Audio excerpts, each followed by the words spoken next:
गुरु प्यारी साध संगत जी को प्यार भरी राधा स्वामी जी, आप सभी संगत से विनती है कि इस साखी को अंत तक जरूर सुनिए, क्योंकि ये कहानी केवल एक गरीब इंसान की कहानी नहीं है, बल्कि उस प्यास की कहानी है जो एक जीव के भीतर तब जन्म लेती है जब उसे संसार की चमक दमक से मन भर जाता है और वो अपने असली घर की तलाश करने लगता है। संगत जी, अगर आपको ऐसी सच्ची और दिल को छू लेने वाली साखियां सुनना अच्छा लगता है तो इस वीडियो को लाइक जरूर करें और कमेंट बॉक्स में अपना शहर और अपने राज्य का नाम जरूर लिखें, ताकि हमें भी पता चल सके कि ये साखी देश के किस किस कोने तक पहुंच रही है और किन किन शहरों में बैठी संगत अपने सद्गुरु की याद में इसे सुन रही है।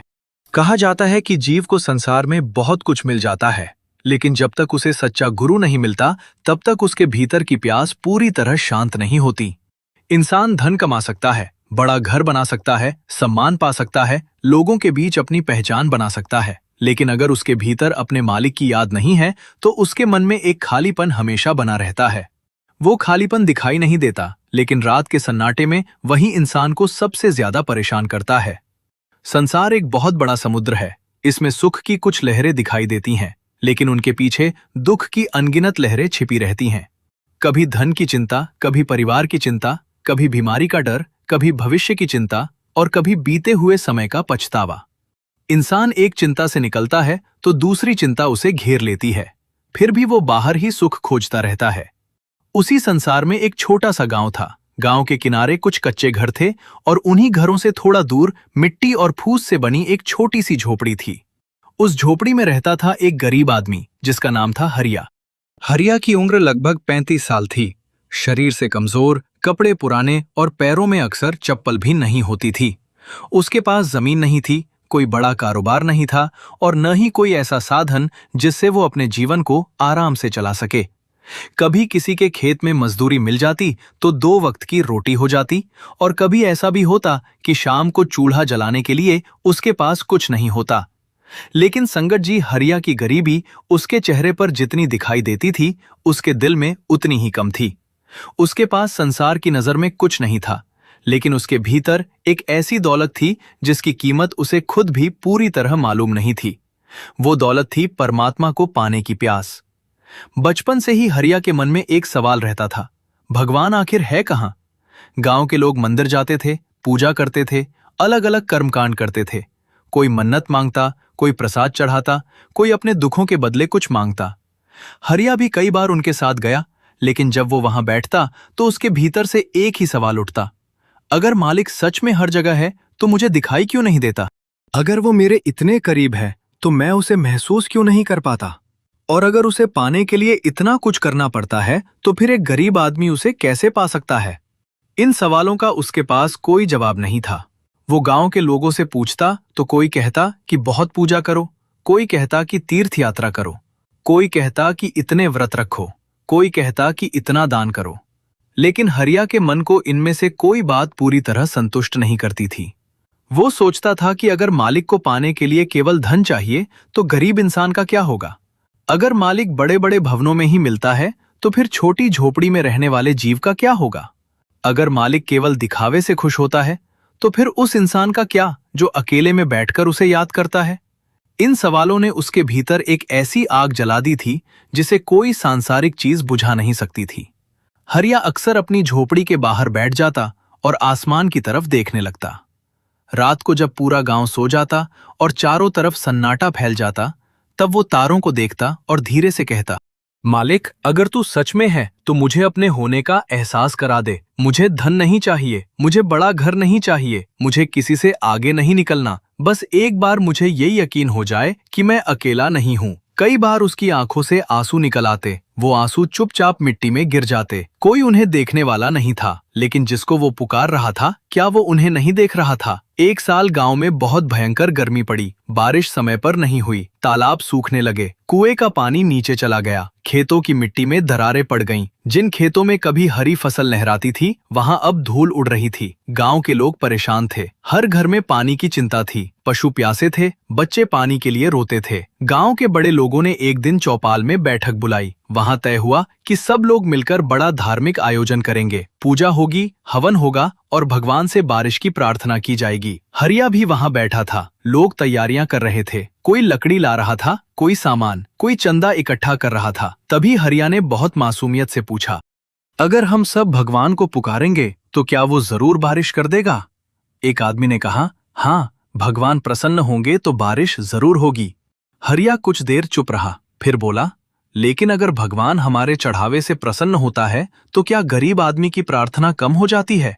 उसकी बात सुनकर कुछ लोग हंसने लगे। एक ने कहा, अरे हरिया, तू बहुत सवाल पूछता है, भगवान को समझना तेरे बस की बात नहीं। दूसरे ने मजाक उड़ाते हुए कहा, पहले अपने घर में अनाज ला, फिर भगवान को समझना। लोग हंस पड़े। हरिया भी हल्का सा मुस्कुराया, लेकिन उसके मन में चोट लगी। वो वहां से चुपचाप उठकर अपनी झोपड़ी की तरफ चला गया। उस दिन उसके पास खाने के लिए सिर्फ थोड़ी सी सूखी रोटी थी। उसने रोटी का एक टुकड़ा पानी में भिगोकर खाया और फिर अपनी टूटी चारपाई पर बैठ गया। झोपड़ी की दीवार पर उसकी माँ की एक पुरानी निशानी थी। बचपन में उसकी माँ उसे एक छोटा सा नाम सिखाया करती थी। माँ कहती थी, बेटा, जब मन बहुत परेशान हो जाए तो सांस के साथ मालिक का नाम याद करना। सांस अंदर जाए तो उसे याद करना और सांस बाहर आए तो फिर उसे याद करना। दुनिया तुझे कुछ भी दे या कुछ भी छीन ले, नाम को मत छोड़ना। हरिया उस समय छोटा था, उसे इन बातों का अर्थ नहीं पता था, लेकिन वो शब्द उसके भीतर कहीं गहराई में बैठ गए थे। उस रात भी उसने आंखें बंद की और धीरे धीरे सांस पर ध्यान देना शुरू किया। सांस अंदर गई, उसने मन में नाम लिया। सांस बाहर आई, फिर नाम लिया। कुछ देर तक मन इधर उधर भागता रहा। कभी उसे भूख याद आती, कभी गांव वालों की बातें, कभी आने वाले दिन की चिंता, कभी माँ की याद। लेकिन वो हर बार मन को वापस नाम की तरफ ले आता। रात गहरी होती गई। बाहर गर्म हवा चल रही थी। झोपड़ी की फूस गर्मी से तप रही थी। फिर भी हरिया आंखें बंद किए बैठा रहा। धीरे धीरे उसके भीतर की बेचैनी कम होने लगी। उसे लगा जैसे उसके भीतर कोई बहुत शांत जगह है, जहां संसार की कोई आवाज नहीं पहुंचती। उसे समझ नहीं आया कि ये क्या हो रहा है, लेकिन उसने उस अनुभव को पकड़कर रखने की कोशिश नहीं की। वो बस नाम में बैठा रहा। अगले दिन भी उसने यही किया, फिर अगले दिन भी। धीरे धीरे ये उसकी आदत नहीं, बल्कि उसकी जरूरत बन गई। जिस दिन वह सिमरन नहीं करता, उस दिन उसे लगता जैसे कुछ छूट गया है। गांव वाले अब उसे और भी अजीब समझने लगे। कोई उसे देखकर कहता, देखो, हरिया फिर आंखें बंद करके बैठ गया। कोई कहता, काम धंधा नहीं करना, बस भगवान का नाम लेना है। लेकिन हरिया किसी से बहस नहीं करता। वो केवल मुस्कुराता और अपना काम करता। एक दिन दोपहर के समय गर्मी इतनी अधिक थी कि गांव की गलियां खाली हो गई थीं। पेड़ों के पत्ते तक झुलस रहे थे। दूर खेतों में मिट्टी से गर्म हवा उठ रही थी। हरिया अपनी झोपड़ी के अंदर बैठा था। उस दिन उसके पास पानी भी बहुत कम था। उसने घड़े में बचा थोड़ा सा पानी देखा और सोचा कि शायद शाम तक इसे बचाकर रखना पड़ेगा। फिर उसने आंखें बंद कर ली, सांस पर ध्यान लगाया, नाम को याद किया। कुछ देर बाद उसे लगा जैसे बाहर कोई खड़ा है। पहले उसने ध्यान नहीं दिया। फिर दरवाजे पर हल्की सी दस्तक हुई। हरिया ने आंखें खोली। दस्तक फिर हुई। वो उठा। उसने सोचा शायद कोई प्यासा राहगीर होगा। दरवाजा खोला तो सामने एक साधारण वेशभूषा में एक वृद्ध पुरुष खड़े थे। उनके कपड़े बहुत साधारण थे। चेहरे पर उम्र की रेखाएं थीं, लेकिन आंखों में ऐसी शांति थी जिसे हरिया ने पहले कभी नहीं देखा था। वृद्ध ने कुछ देर हरिया को देखा, फिर बहुत प्रेम से कहा, बेटा, पानी मिलेगा? हरिया ने बिना सोचे अपना घड़ा उठा लिया। उसमें बहुत थोड़ा पानी बचा था। वो जानता था कि अगर ये पानी दे दिया तो उसके पास शाम के लिए कुछ नहीं बचेगा। फिर भी उसने पूरा घड़ा उस वृद्ध की ओर बढ़ा दिया। वृद्ध ने पानी पिया। कुछ क्षण चुप रहे, फिर बोले, तूने अपना आखिरी पानी मुझे दे दिया? हरिया मुस्कुराया और बोला, आप प्यासे थे, मेरे पास पानी था, इसमें सोचने वाली क्या बात है? वृद्ध ने उसकी आंखों में देखा, बोले, और अगर शाम को तुझे खुद प्यास लगी तो? हरिया ने धीरे से कहा, जिसने आपको यहां भेजा है वो मेरी प्यास भी देख लेगा। वृद्ध के चेहरे पर हल्की मुस्कान आई। उन्होंने कहा, तू यही बात सच में मानता है? हरिया बोला, मैं नहीं जानता कि वो कहाँ है, लेकिन मुझे इतना लगता है कि अगर वो है तो वो मुझे देख रहा होगा। वृद्ध कुछ देर उसे देखते रहे, फिर बोले, हरिया, तू जिसको बाहर ढूंढ रहा है वो तेरे बहुत करीब है। हरिया का दिल अचानक तेज धड़कने लगा।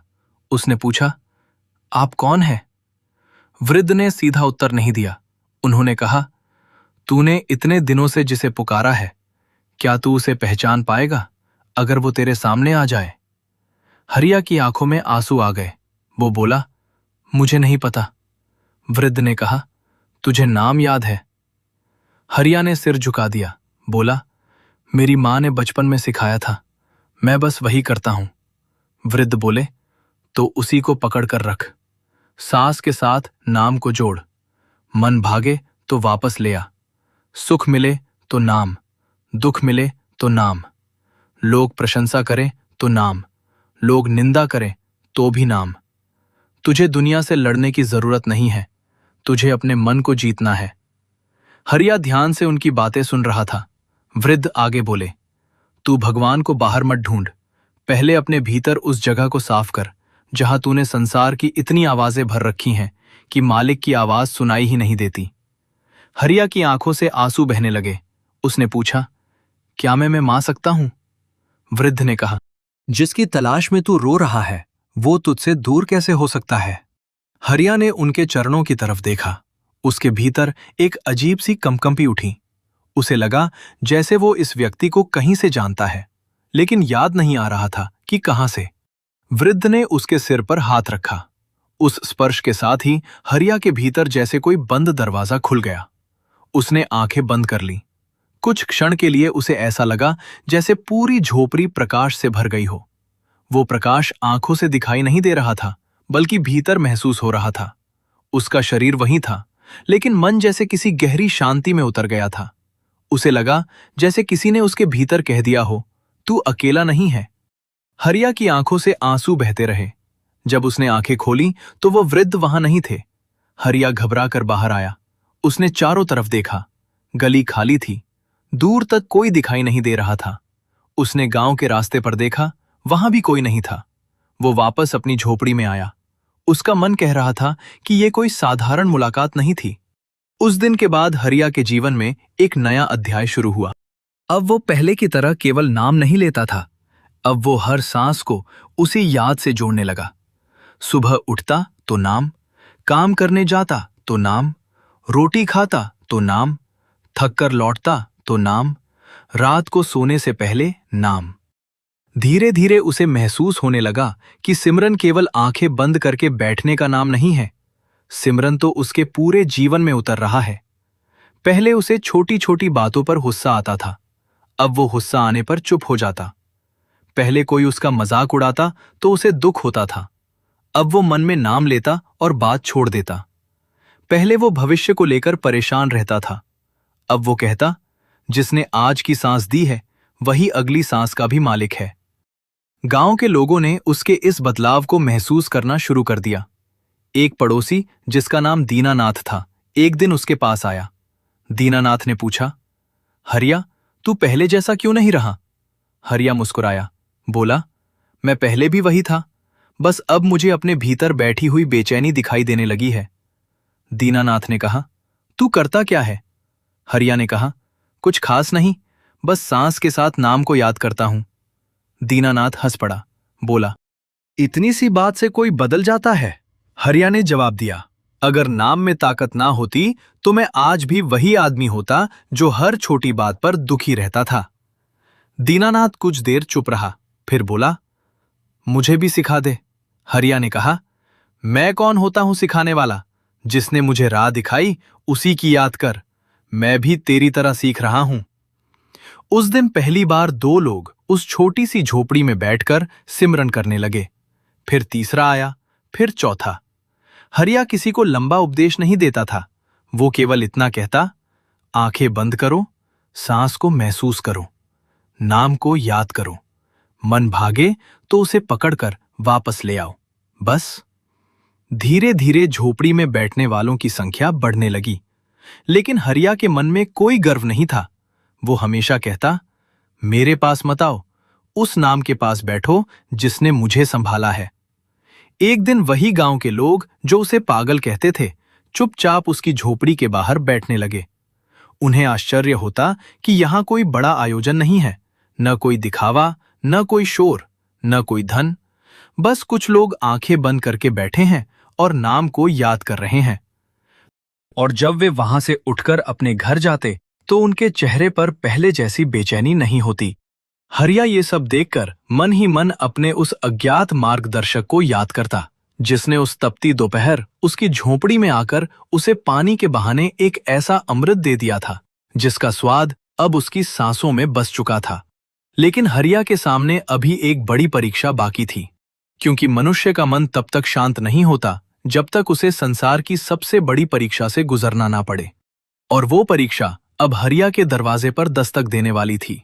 उस परीक्षा का नाम था माया। माया हमेशा धन दौलत के रूप में ही नहीं आती। कभी वो लालच बनकर आती है, कभी सम्मान की इच्छा बनकर, कभी किसी अपने के बिछड़ने का डर बनकर, और कभी मन में ये सवाल बनकर कि आखिर मुझे ही इतना दुख क्यों मिला। हरिया अभी इन बातों से पूरी तरह मुक्त नहीं हुआ था। उसने सिमरन का सहारा तो पकड़ लिया था, लेकिन उसका मन अभी भी मन ही था। कभी वो शांत हो जाता और कभी अचानक पुराने विचारों का तूफान खड़ा कर देता। एक सुबह हरिया गांव के बाहर मजदूरी के लिए जा रहा था। रास्ते में उसे गांव का सबसे बड़ा व्यापारी मिल गया। उसका नाम था लखपत राय। उसके पास बहुत धन था, कई खेत थे और गांव के कई लोग उसके यहां काम करते थे। लखपत राय ने हरिया को रोककर कहा, हरिया, आजकल तेरी झोपड़ी में लोगों की भीड़ लगी रहती है, क्या तूने कोई नया धंधा शुरू कर दिया है? हरिया मुस्कुराया, बोला, नहीं मालिक, कोई धंधा नहीं, लोग बस थोड़ी देर नाम याद करने बैठते हैं। लखपत राय हंस पड़ा, बोला, नाम याद करने से पेट भरता है क्या? हरिया ने शांत स्वर में कहा, पेट रोटी से भरता है और मन नाम से। लखपत राय ने उसकी तरफ देखा और बोला, अगर नाम से मन भरता है तो तू इतना गरीब क्यों है? ये सवाल सुनकर हरिया कुछ क्षण चुप रहा। पहले शायद इस बात से उसे बहुत चोट लगती, लेकिन अब उसने धीरे से कहा, गरीब मैं पहले भी था, लेकिन अब मुझे अपनी गरीबी उतनी बड़ी नहीं लगती। लखपत राय बोला, अगर मैं तुझे इतना पैसा दे दूं कि तेरी झोपड़ी की जगह पक्का मकान बन जाए, अच्छे कपड़े आ जाएं और तुझे जिंदगी भर मजदूरी न करनी पड़े, तब? हरिया ने उसकी तरफ देखा। एक पल के लिए उसके मन में सचमुच विचार आया, अगर ऐसा हो जाए तो कितना अच्छा होगा। बारिश में झोपड़ी नहीं टपकेगी, सर्दी में ठंडी हवा अंदर नहीं आएगी, भूखे दिन नहीं देखने पड़ेंगे। लेकिन अगले ही क्षण उसे उस वृद्ध का चेहरा याद आया। उसे वो बात याद आई, जिसे बाहर ढूंढ रहा है वो तेरे बहुत करीब है। हरिया ने कहा, सेठ जी, पैसा बुरा नहीं है, लेकिन अगर उसके बदले मुझे अपना नाम छोड़ना पड़े तो वो सौदा मेरे लिए महंगा है। लखपत राय ने कहा, तू पागल है? हरिया मुस्कुराया, हो सकता है, लेकिन अब मैं उस पागलपन को छोड़ना नहीं चाहता। लखपत राय वहां से चला गया, लेकिन हरिया के मन में हलचल शुरू हो चुकी थी। वो खेत में मजदूरी करता रहा, मगर भीतर से बार बार वही विचार आता रहा, अगर सचमुच मेरे पास पैसा होता तो क्या मैं फिर भी सिमरन करता? क्या मैं फिर भी इतना शांत रहता? क्या गरीबी ने ही मुझे मालिक की याद दिलाई है? और अगर कल मेरे पास बहुत धन आ गया तो क्या मैं उसे भूल जाऊंगा? ये विचार उसके मन को परेशान करने लगे। शाम को वो अपनी झोपड़ी में आया। उसने खाना नहीं खाया, चारपाई पर बैठ गया और आंखें बंद कर ली। लेकिन आज मन सिमरन में नहीं लग रहा था। एक विचार आता, दूसरा उसे काट देता। कभी उसे लगता कि उसे धन स्वीकार कर लेना चाहिए, कभी लगता कि धन उसके रास्ते की सबसे बड़ी बाधा बन जाएगा। काफी देर तक संघर्ष चलता रहा। फिर उसने धीरे से कहा, मालिक, मैं बहुत कमजोर हूं, अगर मेरी परीक्षा लेनी है तो मुझे संभालना भी। उस रात वो बहुत देर तक सिमरन करता रहा। धीरे धीरे मन शांत हुआ। उसे भीतर से जैसे कोई उत्तर मिला, धन से मत भाग, धन को अपना मालिक मत बना। हरिया ने आंखें खोल दी। उसे बात समझ में आ गई। संसार छोड़ना जरूरी नहीं था, संसार को अपने भीतर से निकालना जरूरी था। उस दिन से हरिया ने एक नया नियम बना लिया, जो काम मिले ईमानदारी से करेगा, जो कमाएगा उसमें से जरूरत भर रखेगा, और अगर कभी किसी जरूरतमंद को मदद की जरूरत हुई तो अपनी क्षमता के अनुसार जरूर करेगा। उसने कभी किसी को ये नहीं कहा कि पैसा बुरा है। वो केवल इतना कहता, पैसा हाथ में रहे तो ठीक है, लेकिन अगर पैसा दिल में बैठ जाए तो इंसान गरीब हो जाता है। धीरे धीरे उसकी बात गांव में फैलने लगी, लेकिन जहां किसी की अच्छाई की चर्चा होती है, वहां किसी न किसी को उससे परेशानी भी होने लगती है। गांव में एक आदमी था जिसका नाम था रतन। रतन को यह अच्छा नहीं लगता था कि लोग हरिया की झोपड़ी में बैठते हैं। उसे लगता था कि हरिया की वजह से गांव में उसकी अपनी प्रतिष्ठा कम हो रही है। एक दिन उसने कुछ लोगों के सामने कहा, हरिया कोई संत नहीं है। कल तक खुद मजदूरी मांगता था और आज लोगों को ज्ञान बांट रहा है। दूसरे ने कहा, सही बात है, अगर सच में उसे कुछ मिला है तो दिखाए कोई चमत्कार। रतन बोला, चमत्कार तो छोड़ो, पहले अपने घर का चूल्हा ठीक से जलाकर दिखाए। कुछ लोग हंस पड़े। ये बात हरिया तक भी पहुंची। दीनानाथ ने आकर कहा, तू जवाब क्यों नहीं देता? हरिया बोला, किस बात का जवाब? दीनानाथ ने कहा, जो लोग तेरी निंदा करते हैं। हरिया मुस्कुराया, बोला, अगर कोई मेरे घर के बाहर आकर मुझे गाली दे और मैं दरवाजा ना खोलूं तो गाली अंदर कैसे आएगी? दीनानाथ कुछ पल उसे देखता रहा। हरिया ने कहा, मन का दरवाजा भी ऐसा ही है, हर आवाज को भीतर आने देना जरूरी नहीं। लेकिन रतन की बात यहीं खत्म नहीं हुई। कुछ दिनों बाद गांव में एक नई समस्या खड़ी हो गई। बारिश आखिरकार आई, लेकिन इतनी तेज आई कि गांव के पास की छोटी नदी उफान पर आ गई। कई कच्चे घरों में पानी भरने लगा। हरिया अपनी झोपड़ी से बाहर निकला तो देखा कि पानी तेजी से गांव की ओर बढ़ रहा है। लोग घबराकर सामान उठाने लगे और तभी एक घर से चीख सुनाई दी। एक बच्चा अंदर फंस गया था। लोग पानी के डर से आगे नहीं बढ़ रहे थे। हरिया ने बिना कुछ सोचे अपनी कमर तक पानी में उतरकर उस घर की तरफ कदम बढ़ाए। दीनानाथ चिल्लाया, हरिया मत जा, पानी बहुत तेज है। लेकिन हरिया आगे बढ़ता गया। वो घर तक पहुंचा। अंदर बच्चा रो रहा था। हरिया ने उसे उठाया और अपने सीने से लगा लिया। वापस आते समय पानी का बहाव और तेज हो चुका था। एक पल के लिए उसका पैर फिसला। बच्चा उसके हाथ से लगभग छूट गया। हरिया ने उसे और कसकर पकड़ लिया। उस क्षण उसके मुंह से अपने आप नाम निकला। वो नाम लेता हुआ आगे बढ़ता गया। कुछ लोगों ने मिलकर दोनों को बाहर खींच लिया। बच्चा बच गया, हरिया भी बच गया। लेकिन उस रात गांव के लोगों ने पहली बार देखा कि जिसे वे कमजोर समझते थे, उसके भीतर कितनी हिम्मत है। दीनानाथ ने पूछा, तूने उस समय डर महसूस नहीं किया? हरिया ने कहा, डर तो था। फिर? हरिया बोला, डर से बड़ा नाम था। ये बात सुनकर आसपास खड़े लोग चुप हो गए। उस घटना के बाद रतन भी कुछ बदल गया, लेकिन उसके मन का अहंकार अभी पूरी तरह नहीं गया था। एक दिन वह हरिया के पास आया और बोला, मुझे भी वो नाम बता दे जिससे तू इतना शांत रहता है। हरिया ने कहा, नाम मैं क्या बताऊं? जो तुझे मिला है उसी सांस में उसे याद कर। रतन ने पूछा, लेकिन मेरा मन बहुत खराब है। मैं गुस्सा करता हूं, लालच करता हूं, दूसरों से ईर्ष्या करता हूं। मेरे जैसे आदमी को क्या ये सब मिलेगा? हरिया ने कहा, अगर गंदे कपड़े वाला आदमी नदी में नहाने से पहले कपड़े साफ होने का इंतजार करे तो वो कभी नहाएगा ही नहीं। पहले मन साफ होना जरूरी नहीं, पहले नाम पकड़ना जरूरी है। नाम मन को धीरे धीरे साफ करता है। रतन ने उसी दिन पहली बार हरिया के साथ बैठकर सिमरन किया। कुछ मिनट बाद ही उसने आंखें खोल दी। बोला, मुझसे नहीं होगा। हरिया ने कहा, क्यों? रतन बोला, मन भागता है। हरिया हंसकर बोला, मेरा भी भागता है।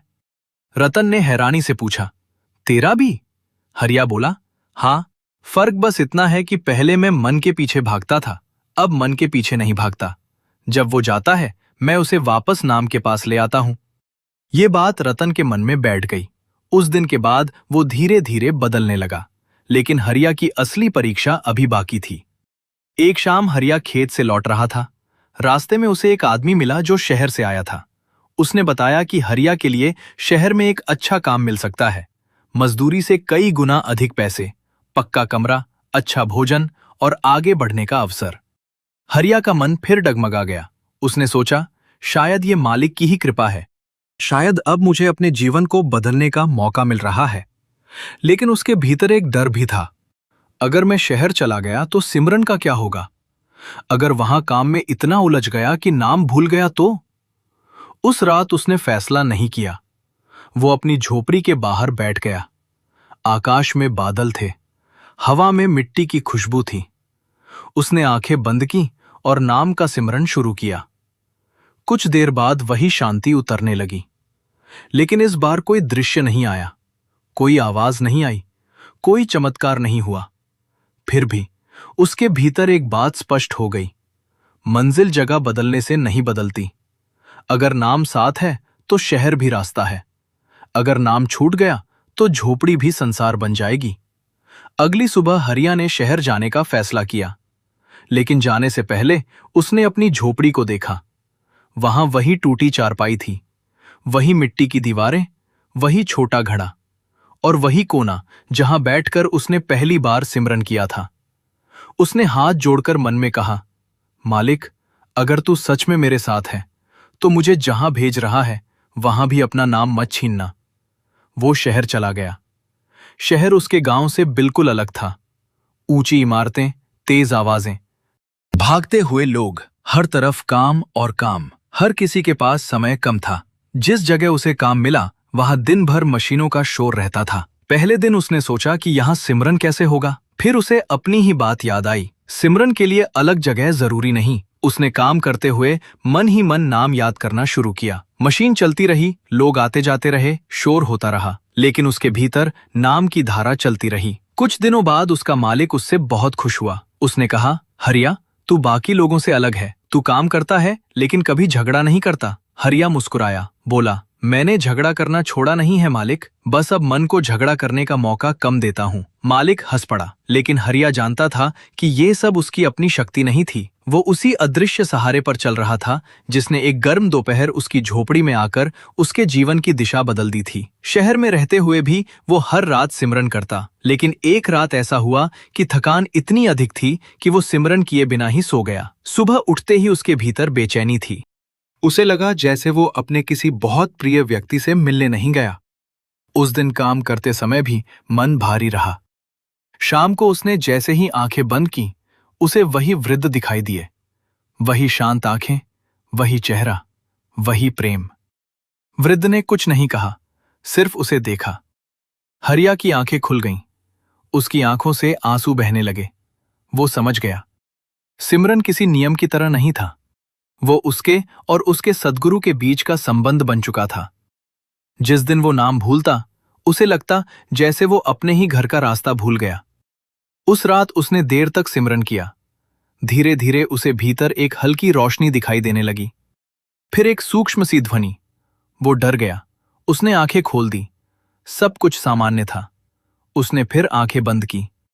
इस बार उसने किसी अनुभव को पकड़ने की कोशिश नहीं की, बस नाम में बैठा रहा। कुछ समय बाद उसे लगा जैसे कोई उसके सिर पर हाथ रख रहा है। वही स्पर्श, वही शांति, वही भरोसा। उसके मन में एक वाक्य उठा, मैं तुझसे दूर नहीं हूं। हरिया की आंखों से आंसू बहने लगे। उसने मन में कहा, मुझे अनुभव नहीं चाहिए, मुझे बस आपकी याद चाहिए। उस रात उसके भीतर एक बहुत बड़ा परिवर्तन हुआ। अब वो किसी चमत्कार की प्रतीक्षा नहीं करता था। उसे किसी दर्शन की मांग नहीं थी। उसे किसी विशेष अनुभव की इच्छा नहीं थी। उसकी एक ही इच्छा थी कि उसकी आखिरी सांस तक नाम उसके साथ रहे। इसी बीच गांव से खबर आई कि उसकी झोपड़ी के पास रहने वाली एक वृद्ध महिला बहुत बीमार है। उसका नाम जमुना था। वो अकेली रहती थी। उसका कोई सहारा नहीं था। हरिया तुरंत गांव लौट आया। जमुना ने उसे देखकर कहा, बेटा, तू आ गया। हरिया उसके पास बैठ गया। बोला, आपने बुलाया था। जमुना ने कहा, मुझे मौत से डर लगता है। हरिया कुछ देर चुप रहा, फिर बोला, डर मत। जमुना बोली, तू तो जवान है, तुझे क्या पता मौत क्या होती है। हरिया ने उसका हाथ पकड़कर कहा, मुझे भी नहीं पता, लेकिन इतना जानता हूं कि जिस नाम को सांसों के साथ याद किया जाए वो आखिरी सांस में भी साथ रहता है। जमुना ने पूछा, अगर उस समय मन नाम भूल गया तो? हरिया ने कहा, जिसे तू जीवन भर याद करेगी, क्या आखिरी समय में वो तुझे भूल जाएगा? जमुना की आंखों से आंसू निकल आए। उसने धीरे धीरे सिमरन शुरू किया। हरिया उसके पास बैठा रहा। उस रात पहली बार गांव के कई लोग हरिया की झोपड़ी में इकट्ठा हुए। कोई तमाशा देखने नहीं, कोई चमत्कार देखने नहीं, बस एक बीमार वृद्धा के पास बैठकर नाम याद करने। जमुना की सांसें धीरे धीरे शांत होने लगी। उसने हरिया की ओर देखा और कहा, बेटा, अब मुझे डर नहीं लग रहा। हरिया ने कुछ नहीं कहा। उसकी आंखें भी भर आई थीं। जमुना ने आखिरी बार आंखें बंद की। उसके चेहरे पर एक बहुत हल्की मुस्कान थी। उस रात हरिया बहुत देर तक चुप बैठा रहा। उसे पहली बार समझ आया कि सच्ची सेवा क्या है। किसी को केवल भोजन देना सेवा नहीं, किसी को केवल कपड़ा देना सेवा नहीं, किसी के दुख के समय उसके पास बैठना भी सेवा है। और किसी भयभीत जीव को मालिक की याद दिला देना शायद उससे भी बड़ी सेवा है। धीरे धीरे हरिया के जीवन में सेवा और सिमरन दोनों साथ चलने लगे। वो सुबह काम करता, शाम को जरूरतमंदों की मदद करता और रात को नाम में बैठ जाता। उसने कभी किसी से धन नहीं लिया, कभी अपने लिए कुछ नहीं मांगा। लेकिन एक दिन गांव के लोगों ने मिलकर उसकी टूटी झोपड़ी को ठीक करने का फैसला किया। उन्होंने कहा, हरिया, अब तू हमारे लिए इतना करता है, हम तेरे लिए इतना भी नहीं कर सकते। हरिया ने कहा, अगर सच में मेरे लिए कुछ करना चाहते हो तो अपने घर में रोज कुछ समय नाम को देना। एक आदमी बोला, बस यही? हरिया मुस्कुराया, बोला, यही सबसे बड़ा काम है। उस दिन गांव के कई घरों में पहली बार रात को चूल्हे के बाद कुछ समय सिमरन के लिए निकाला गया। किसी ने 5 मिनट किया, किसी ने 10, किसी ने आधा घंटा। हरिया किसी को गिनता नहीं था। वो केवल कहता, बीज कितना छोटा है ये मत देखो, देखो कि वो किस पेड़ में बदल सकता है। धीरे धीरे गांव का वातावरण बदलने लगा। पहले जहां छोटी छोटी बातों पर झगड़े होते थे, वहां लोग अब बात को छोड़ने लगे।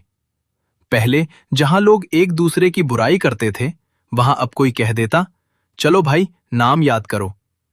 पहले जहां हर आदमी अपने दुख में अकेला था, अब लोगों को लगता कि कोई है जिसके सामने बैठकर मन हल्का किया जा सकता है। लेकिन जैसे जैसे हरिया की चर्चा बढ़ी, उसके सामने एक और बड़ी चुनौती आने लगी। लोग उसे संत कहने लगे। कोई उसके चरण छूने लगा, कोई कहने लगा कि उसके पास विशेष शक्ति है।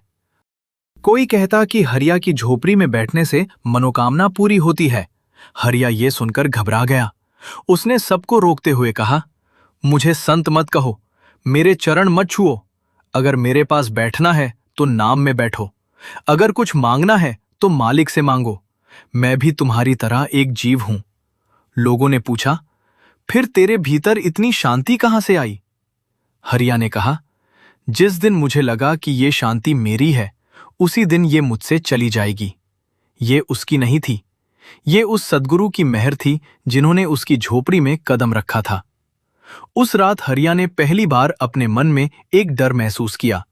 उसे डर था कि कहीं लोग उसकी प्रशंसा के कारण उसके भीतर अहंकार न पैदा कर दें। वो अपनी झोपड़ी के उसी पुराने कोने में बैठ गया जहां कभी उसकी मां उसे नाम याद करना सिखाती थी। उसने आंखें बंद की और बहुत देर तक केवल एक ही बात दोहराता रहा, मालिक, मुझे लोगों की नजर में बड़ा मत बनाना, मुझे अपनी नजर में छोटा बनाए रखना। सिमरन करते करते उसकी सांस बहुत धीमी हो गई। बाहर रात गहरी हो चुकी थी, गांव सो चुका था और उसी समय हरिया को लगा कि झोपड़ी के बाहर कोई खड़ा है। वही उपस्थिति, वही शांति, वही परिचित एहसास। उसने धीरे से आंखें खोली। दरवाजे पर कोई दिखाई नहीं दिया, लेकिन इस बार उसके भीतर एक स्पष्ट भाव उठा, अब समय आ गया है कि तू केवल अपने लिए नहीं, दूसरों के लिए भी इस राह पर चले। हरिया के भीतर कंपी उठी। उसने सिर झुका दिया। उसे समझ नहीं आया कि वो आदेश था, सपना था या भीतर की आवाज, लेकिन उसके हृदय ने उसे पहचान लिया था। अगली सुबह जब सूरज निकला तो हरिया ने अपनी छोटी सी झोपड़ी का दरवाजा खोला और पहली बार उसे लगा कि ये झोपड़ी केवल उसका घर नहीं रही, अब ये उस रास्ते का एक पड़ाव बन चुकी थी जहां आने वाला हर व्यक्ति अपने भीतर झांकना सीख सकता था। लेकिन हरिया को अभी ये नहीं मालूम था कि आगे चलकर उसे इसी रास्ते पर ऐसी घटना से गुजरना होगा जहां उसके अपने विश्वास की अंतिम परीक्षा होगी और जहां उसे तय करना होगा कि वो संसार की आवाज सुनेगा या उस सद्गुरु की जिसने पहली बार उसकी झोपड़ी में आकर कहा था कि वो अकेला नहीं है। उस दिन सुबह हरिया बहुत जल्दी उठ गया। आसमान अभी पूरी तरह उजला भी नहीं हुआ था। गांव की गलियों में सन्नाटा था और दूर कहीं किसी पक्षी की आवाज सुनाई दे रही थी। हरिया अपनी झोपड़ी के बाहर बैठा और कुछ देर तक उस जगह को देखता रहा जहां पहली बार उस वृद्ध ने खड़े होकर उससे पानी मांगा था। उसके मन में एक ही बात चल रही थी, क्या वो सचमुच सद्गुरु थे? क्या वही मेरी परीक्षा लेने आए थे, या फिर ये मेरे मन की कोई कल्पना थी? लेकिन जैसे ही उसने ये सवाल उठाया, उसके भीतर एक गहरी शांति उतर आई। उसे लगा जैसे उत्तर शब्दों में नहीं, अनुभव में है। जिस मुलाकात के बाद उसका पूरा जीवन बदल गया, उसे वो किसी नाम से बुलाए या किसी रूप में समझे, उसके लिए इतना ही काफी था कि उस दिन के बाद उसे अपने भीतर मालिक की याद का रास्ता मिल गया था। उसने आंखें बंद की और सिमरन शुरू किया। सांस अंदर, नाम। सांस बाहर, नाम। कुछ देर बाद उसके मन में विचार उठा, अगर सद्गुरु ने मुझे लोगों के बीच जाने का आदेश दिया है तो क्या मुझे अपनी साधना छोड़ देनी चाहिए? तुरंत भीतर से दूसरा भाव आया, साधना छोड़नी नहीं है, साधना को जीवन बनाना है। हरिया ने आंखें खोली। उसे लगा जैसे उसके सामने रास्ता साफ हो गया है। अब वो केवल अपनी झोपड़ी में बैठकर सिमरन करने वाला व्यक्ति नहीं था। उसे जहां भी अवसर मिलता वो लोगों को यही सरल बात बताता कि अपने भीतर लौटो, नाम को पकड़ो और अपने मन को मालिक की याद में लगाओ। लेकिन उसने कभी अपने आप को गुरु नहीं कहा। वो हमेशा कहता, मैं रास्ता दिखाने वाला भी नहीं हूं, मैं तो खुद रास्ते पर चलने वाला हूं। जिसने मुझे रास्ता दिखाया है उसी की याद करो। धीरे धीरे आसपास के गांव से भी लोग आने लगे। किसी की पत्नी बीमार थी, किसी का बेटा बेरोजगार था, किसी का कारोबार डूब गया था, किसी के घर में रोज झगड़ा होता था, कोई अपने बच्चे के भविष्य को लेकर परेशान था। हरिया सबकी बातें सुनता, लेकिन किसी को यह वादा नहीं करता कि उसकी हर समस्या तुरंत खत्म हो जाएगी। वो केवल कहता, दुख से भागो मत, दुख के बीच नाम को पकड़ो। समस्या आए तो पहले मन को संभालो, फिर जो करना है वो करो। एक दिन एक किसान उसके पास आया। उसकी पूरी फसल बर्बाद हो चुकी थी। उसने रोते हुए कहा, हरिया, मैंने पूरी जिंदगी मेहनत की, फिर भी मेरे हाथ खाली हैं, अब मैं क्या करूं? हरिया ने उसका हाथ पकड़ा और कहा, पहले रो ले। किसान ने उसकी तरफ देखा। हरिया बोला, आंसू रोकने से दुख खत्म नहीं होता, लेकिन रोने के बाद नाम को पकड़ लेना, फिर देखना मन में इतनी ताकत आएगी कि तू अगला कदम उठा सकेगा। किसान ने पूछा, क्या नाम लेने से मेरी फसल वापस आ जाएगी? हरिया ने सिर हिलाया, बोला, मैं ऐसा वादा नहीं कर सकता। किसान चुप हो गया। हरिया ने कहा, लेकिन नाम लेने से तू उस दुख में टूटने से बच सकता है, और जब तू टूटेगा नहीं तो शायद वही रास्ता देख पाएगा जो अभी दुख के कारण दिखाई नहीं दे रहा। किसान ने पहली बार समझा कि भक्ति का अर्थ अपनी जिम्मेदारी से भागना नहीं है। उसने हरिया के साथ बैठकर कुछ देर सिमरन किया। कुछ दिनों बाद वह फिर आया। उसके पास अभी भी धन नहीं था, फसल अभी भी नहीं हुई थी, लेकिन उसके चेहरे पर पहले जैसी निराशा नहीं थी। उसने कहा, हरिया, मेरी हालत नहीं बदली, लेकिन मैं बदल गया हूं। हरिया मुस्कुराया। यही तो असली परिवर्तन था। धीरे धीरे हरिया के पास आने वालों की संख्या बढ़ती गई। लेकिन एक दिन एक ऐसा व्यक्ति उसके पास आया जिसने उसके पूरे विश्वास को हिला दिया। उसका नाम था माधव। माधव पढ़ा लिखा था और शहर में लंबे समय तक रहा था। वो तर्क करने में बहुत तेज था। उसने हरिया से पूछा, तुम कहते हो सद्गुरु तुम्हारे पास आए थे, इसका प्रमाण क्या है? हरिया चुप रहा। माधव बोला, क्या किसी और ने उन्हें देखा? हरिया ने कहा, नहीं। माधव ने पूछा, क्या तुम्हारे पास कोई चित्र है? हरिया ने सिर हिलाया, नहीं। माधव ने कहा, फिर तुम कैसे मानते हो कि वो सद्गुरु थे? हरिया ने कुछ देर उसकी ओर देखा, फिर बोला, जैसे कोई भूखा व्यक्ति खाना खाने के बाद तृप्ति महसूस करता है, वैसे ही मैं उस मुलाकात के बाद बदल गया। मेरे पास दिखाने के लिए कोई प्रमाण नहीं है, लेकिन मेरे भीतर जो बदल गया वही मेरा प्रमाण है। माधव बोला, हो सकता है वो कोई साधारण आदमी रहा हो। हरिया ने कहा, हो सकता है। माधव हैरान हो गया, बोला, तुम इतनी आसानी से कैसे कह सकते हो? हरिया मुस्कुराया, कहा, क्योंकि मेरा विश्वास उस व्यक्ति के नाम पर नहीं टिका, मेरा विश्वास उस राह पर टिका है जो उसने मुझे दिखाई। माधव पहली बार चुप हो गया। हरिया ने कहा, अगर तू मुझे गलत साबित कर देगा तो भी मैं नाम लेना नहीं छोड़ूंगा, क्योंकि नाम ने मुझे उस समय संभाला जब मेरे पास कोई नहीं था। माधव ने उस दिन कोई उत्तर नहीं दिया, लेकिन वो जाते जाते हरिया की ओर ऐसे देख रहा था जैसे उसके भीतर कोई प्रश्न जन्म ले चुका हो। समय बीतता गया। हरिया की झोपड़ी अब सचमुच एक छोटा सा सत्संग स्थल बन गई थी, लेकिन वहां कोई बड़ा मंच नहीं था, कोई सजावट नहीं थी, कोई ऊंची कुर्सी नहीं। लोग जमीन पर बैठते, हरिया भी उन्हीं के बीच बैठता। वो कहता, जिस दिन तुम मुझे बाकी लोगों से ऊपर बैठाओगे उसी दिन मेरी बात का असर कम हो जाएगा। एक दिन किसी ने उससे कहा, आपके लिए एक बड़ा भवन बनवा देते हैं। हरिया ने मना कर दिया, बोला, अगर भवन बनाना है तो गरीबों के लिए बनाओ, अगर जगह बनानी है तो ऐसी बनाओ जहां भूखा इंसान खाना खा सके, अगर सेवा करनी है तो बीमार की सेवा करो। मेरी झोपड़ी को बड़ा करके क्या होगा? वो झोपड़ी तो पहले ही बड़ी है, क्योंकि यहां नाम लिया जाता है। उसकी ये बात सुनकर कई लोगों की आंखें नम हो गईं, लेकिन हरिया की अपनी साधना और भी गहरी होती जा रही थी। अब वो रात में कई कई घंटे सिमरन करता। कभी कभी उसे लगता कि शरीर हल्का हो गया है, कभी भीतर प्रकाश की झलक मिलती, कभी कोई सूक्ष्म ध्वनि सुनाई देती, लेकिन उसने इन अनुभवों को अपना लक्ष्य नहीं बनाया। वो कहता, अनुभव आए तो भी नाम, अनुभव न आए तो भी नाम, शांति मिले तो नाम, बेचैनी हो तो भी नाम। क्योंकि हमारा काम अनुभव इकट्ठे करना नहीं, अपने मालिक को याद करना है। यही बात उसकी साधना को गहराई दे रही थी।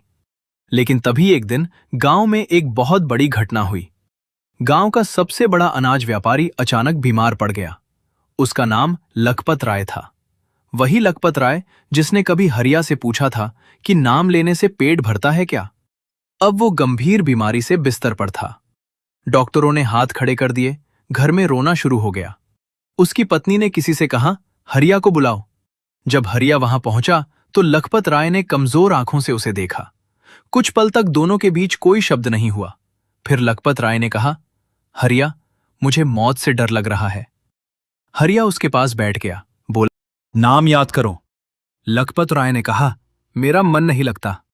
हरिया बोला, मन का लगना जरूरी नहीं, नाम लेना जरूरी है। लखपत राय की आंखों से आंसू निकल आए। उसने कहा, मैंने जिंदगी भर धन जमा किया, लेकिन आज मेरे पास कुछ भी काम नहीं आ रहा। हरिया ने कहा, धन ने तेरा साथ छोड़ा नहीं है, लेकिन अब तुझे पता चल रहा है कि उसकी सीमा कहां तक है। लखपत राय बोला, क्या मुझे माफ किया जा सकता है? हरिया ने उसका हाथ पकड़ लिया, बोला, जिससे तू माफी मांगना चाहता है वो तेरे भीतर ही है। नाम ले और मन से कह कि मुझे अपनी शरण में रख। लखपत राय ने पहली बार आंखें बंद की। उसने नाम लेना शुरू किया। उस रात हरिया उसके पास बैठा रहा। सुबह लखपत राय की हालत कुछ बेहतर हुई। डॉक्टर भी हैरान थे, लेकिन हरिया ने इसे कोई चमत्कार नहीं कहा। उसने केवल कहा, जो हुआ मालिक की मर्जी से हुआ। कुछ दिन बाद लखपत राय धीरे धीरे स्वस्थ होने लगा। उसने हरिया से कहा, मैंने तुझे गरीब समझा था, आज समझ आया कि गरीब मैं था। हरिया बोला, सेठ जी, अब ऐसा मत कहो। लखपत राय ने कहा, नहीं हरिया, मेरे पास सब कुछ था, लेकिन मन खाली था। तेरे पास कुछ नहीं था, फिर भी तू भीतर से भरा हुआ था। उस दिन लखपत राय ने अपने धन का बड़ा हिस्सा गांव के गरीबों की सेवा के लिए देना शुरू किया। लेकिन हरिया ने उससे कहा, सेवा करते समय किसी पर एहसान मत करना, जिसे दे रहे हो उसे अपना भाई समझकर देना। लखपत राय ने सिर झुका दिया। ये घटना पूरे गांव में फैल गई। लोगों ने कहना शुरू किया कि हरिया के पास कोई शक्ति है। हरिया ने फिर सबको समझाया, मेरे पास कोई शक्ति नहीं, जिस शक्ति ने मुझे संभाला वही तुम्हें भी संभाल सकती है। लेकिन लोग चमत्कार सुनना चाहते थे, वे अनुभव सुनना चाहते थे। वे चाहते थे कि हरिया उन्हें कोई ऐसी बात बताए जिससे उनका जीवन तुरंत बदल जाए। हरिया कहता, तुम चमत्कार क्यों खोजते हो? सुबह आंख खुलना चमत्कार है, सांस चलना चमत्कार है, किसी दुखी को देखकर उसके पास बैठ जाना चमत्कार है, माफ कर देना चमत्कार है, मन के गुस्से के बावजूद शांत रह जाना चमत्कार है, और सबसे बड़ा चमत्कार यह है कि मनुष्य को नाम याद करने की इच्छा हो जाए। लेकिन हरिया को जल्द ही समझ आ गया कि प्रसिद्धि से बचना आसान नहीं। लोग दूर दूर से आने लगे। कई लोग उसके पैर छूते, कई उसके घर के बाहर रात गुजारते। किसी ने उसके नाम पर चंदा इकट्ठा करना शुरू कर दिया। जब हरिया को यह पता चला तो उसने सबको बुलाकर कहा, मेरे नाम पर एक पैसा भी मत लेना। अगर किसी को देना है तो किसी जरूरतमंद को दो। अगर मेरे लिए कुछ करना है तो अपने मन को नाम में लगाओ। उसने अपनी झोपड़ी के बाहर एक मिट्टी की पट्टी पर बस इतना लिखवा दिया, यहां किसी इंसान की नहीं, मालिक की याद की जाती है। ये बात लोगों के दिल में उतर गई। लेकिन तभी हरिया के जीवन में सबसे कठिन घटना आई। उसका अपना छोटा भाई गोपाल, जो वर्षों पहले उससे अलग होकर शहर चला गया था, अचानक गांव वापस आया। गोपाल ने हरिया को देखा तो गुस्से में बोला, तूने मुझे कभी बुलाया क्यों नहीं? हरिया चौंक गया। उसने कहा, तू तो खुद चला गया था। गोपाल बोला, मुझे लगा था कि तू मेरे बिना भी खुश रहेगा। हरिया ने उसे गले लगा लिया, लेकिन गोपाल के मन में पुरानी शिकायतें थीं। उसने कहा, जब मां बीमार थी तब मैं शहर में था, तूने मुझे खबर क्यों नहीं भेजी? हरिया की आंखें भर आईं। बोला, मैंने भेजी थी। गोपाल बोला, मुझे नहीं मिली। दोनों भाइयों के बीच वर्षों की गलतफहमी सामने आ गई। हरिया ने कहा, भाई, जो बीत गया उसे वापस नहीं ला सकते। गोपाल बोला, लेकिन मैं तुझे माफ नहीं कर सकता। हरिया ने सिर झुका लिया। बोला, तू मुझे माफ मत कर, बस अपने मन को दुख में मत रख। उस रात गोपाल हरिया की झोपड़ी के बाहर बैठा रहा। अंदर हरिया सिमरन कर रहा था। गोपाल ने पहली बार उसकी सांसों की लय सुनी। कुछ देर बाद वो भी आंखें बंद करके बैठ गया। पुरानी यादें आती रहीं, गुस्सा आता रहा, आंसू आते रहे, लेकिन वो बैठा रहा। सुबह जब हरिया ने आंखें खोली तो गोपाल सामने बैठा था। उसने कहा, भैया, मुझे नाम लेना नहीं आता। हरिया ने कहा, जिसे आता है वो भी मन से करता है, और जिसे नहीं आता वो भी मन से कर सकता है। गोपाल ने धीरे से पूछा, मुझे भी बैठने देगा? हरिया मुस्कुराया। बोला, ये घर मेरा नहीं है। दोनों भाई एक साथ बैठ गए। उनके बीच वर्षों की दूरी थी, लेकिन नाम की धारा में वो दूरी धीरे धीरे पिघलने लगी। उस दिन हरिया को समझ आया कि सेवा केवल गांव वालों की नहीं करनी है। कभी कभी सबसे बड़ी सेवा अपने ही घर में करनी पड़ती है। वो किसी को बदलने की कोशिश नहीं करता था, वो केवल अपने व्यवहार से रास्ता दिखाता था। कुछ समय बाद गोपाल भी बदलने लगा। वो हरिया के साथ लोगों की सेवा करने लगा, और एक दिन उसने अपने भाई से कहा, मुझे अब समझ आया कि तूने मुझे कभी छोड़ा ही नहीं था, मैं ही तुझसे दूर था। हरिया ने कहा, और अब? गोपाल ने कहा, अब मैं भी उस नाम से दूर नहीं होना चाहता। ये सुनकर हरिया की आंखों में आंसू आ गए। वो ऊपर देखने लगा। उसे ऐसा लगा जैसे उसके सद्गुरु मुस्कुरा रहे हों। लेकिन उसकी सबसे बड़ी परीक्षा अभी बाकी थी। एक रात गांव में अचानक आग लग गई। हवा तेज थी। आग एक घर से दूसरे घर तक फैलने लगी। लोग चीखते हुए बाहर भागने लगे। हरिया भी बाहर आया। उसने देखा कि उसकी अपनी झोपड़ी भी आग की लपटों की चपेट में आ गई है। वही झोपड़ी, वही दीवारें, वही चारपाई, वही कोना, वही स्थान जहां उसे पहली बार सद्गुरु की अनुभूति हुई थी। कुछ ही क्षणों में फूस जलने लगी। गोपाल चिल्लाया, भैया, अंदर मत जाना। हरिया कुछ देर आग को देखता रहा। उसकी आंखों में आंसू थे, लेकिन उसके चेहरे पर अजीब शांति थी। उसने धीरे से कहा, ये झोपड़ी मेरी थी ही कब? गोपाल ने कहा, लेकिन इसमें तेरी सारी चीजें हैं। हरिया बोला, जो चीजें जल सकती हैं वे मेरी असली चीजें नहीं हैं। वो आग बुझाने के लिए लोगों के साथ लग गया। पूरी रात मेहनत होती रही। सुबह तक झोपड़ी का अधिकांश हिस्सा जल चुका था। दीवारों पर कालिख थी, चारपाई जल चुकी थी, घड़ा टूट गया था, मां की पुरानी निशानी भी राख में बदल चुकी थी। हरिया उस राख के सामने बैठ गया। गोपाल उसके पास खड़ा था। उसने सोचा अब हरिया जरूर टूट जाएगा, लेकिन हरिया ने राख की ओर देखते हुए कहा, जिस घर में मुझे नाम मिला था वो घर जल गया, लेकिन नाम तो अभी भी मेरे भीतर है। फिर उसने आंखें बंद कर ली। उसकी आंखों से आंसू बह रहे थे, लेकिन वो आंसू दुख के साथ साथ कृतज्ञता के भी थे। उसने मन में कहा, मालिक, तूने मुझे सिखा दिया कि सहारा दीवारों में नहीं होता, सहारा तेरी याद में होता है। उस दिन गांव के लोगों ने मिलकर हरिया के लिए फिर से घर बनाने की बात की, लेकिन इस बार हरिया ने कहा, घर बनाओ, लेकिन ऐसा घर जो केवल मेरा ना हो। ऐसा स्थान बनाओ जहां कोई भूखा आए तो भोजन मिले, कोई दुखी आए तो उसे बैठने की जगह मिले, और कोई बेचैन आए तो नाम याद कर सके। लोगों ने उसकी बात मान ली। कुछ ही महीनों में उस जगह एक सादा सा कमरा बना। कोई बड़ा भवन नहीं, कोई सजावट नहीं, बस एक खुला स्थान जहां हर शाम लोग बैठते और सिमरन करते। हरिया बीच में नहीं बैठता, वो हमेशा किनारे बैठता, कहता, जिस दिन तुम मुझे केंद्र बना दोगे उस दिन नाम पीछे छूट जाएगा। समय बीतता गया, हरिया की उम्र बढ़ती गई, लेकिन उसकी साधना और गहरी होती गई। अब वो अक्सर कहता, मुझे उस वृद्ध की तलाश नहीं है, मुझे उनके दिए हुए नाम में रहना है। एक दिन माधव फिर उसके पास आया, वही माधव जिसने वर्षों पहले पूछा था कि उस वृद्ध के होने का प्रमाण क्या है। उसने कहा, हरिया, आज मैं तुझसे एक सवाल पूछने आया हूं। हरिया मुस्कुराया। पूछ। माधव बोला, अगर कल वह वृद्ध फिर तेरे सामने आ जाएं, तो तू उनसे क्या मांगेगा? हरिया ने आंखें बंद की। कुछ क्षण बाद बोला, कुछ नहीं। माधव ने पूछा, कुछ भी नहीं? हरिया बोला, मैंने बहुत मांगा था, अब समझ आया कि मांगने वाला और देने वाला जब एक हो जाए तो मांगने के लिए कुछ बचता नहीं। माधव की आंखों में आंसू आ गए। उसने पहली बार हरिया के सामने सिर झुका दिया, फिर धीरे से बोला, मुझे भी उस राह पर चलना है। हरिया ने उसका हाथ पकड़ लिया, बोला, तो आज से नहीं, अभी से शुरू कर। दोनों जमीन पर बैठ गए, आंखें बंद की, और कुछ देर बाद वहां बैठे बाकी लोग भी शांत हो गए। पूरा कमरा जैसे एक ही सांस में बदल गया। कोई किसी से बड़ा नहीं था, कोई किसी से छोटा नहीं था, बस नाम था।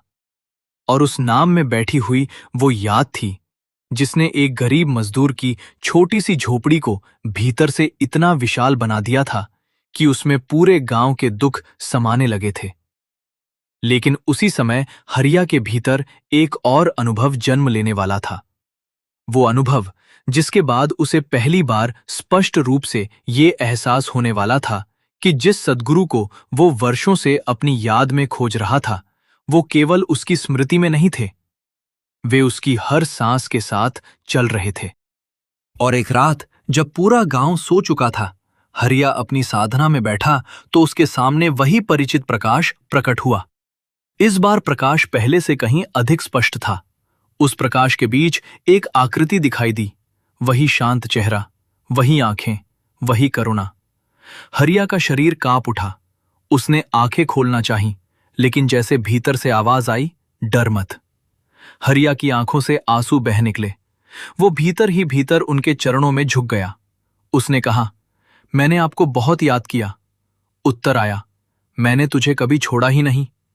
हरिया की सांस रुक सी गई। उसने कहा, लेकिन इतने साल आप दिखाई क्यों नहीं दिए? उत्तर मिला, क्योंकि तू मुझे बाहर ढूंढ रहा था।